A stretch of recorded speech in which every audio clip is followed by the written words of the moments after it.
Gibakwit sa kapulisan ang pag-umol og sa Special Investigation Task Group is ITG sa Ramirez killing. Kaya ngano, atong sayran pinagi nining maong report. Gitugyan na lang sa Police Regional Office 7 sa Medellin Police Station ang pag-imbestigar sa kasong pagpatay kang kanhi Mayor Ricky Ramirez.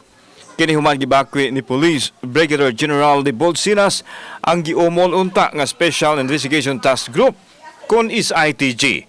Matod sa opisyal nga dili tukma ang pag-umol og is ITG aron pagsusi sa kamatayon ni Ramirez tungod kay dili naman siya opisyal sa lungsod ug usa-usab siya ka binilanggo. Gihulagway ni Sina si Ramirez nga anaalang sa tambalanan tungod kay nakapahimuos kini sa special treatment. Si ex-Mayor Ramirez is always the point na there is special treatment, di ba?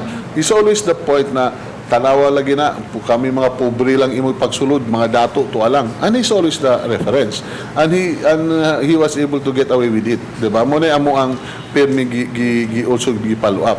Samtang blanco hangtod karon ang kapulisan kung kinsa nagpaluyos sa kamatayon ni Ramirez.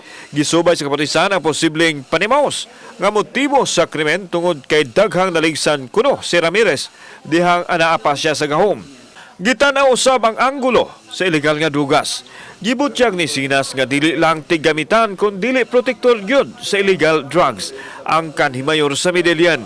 Actually, ang W saya is a big-time users and protector.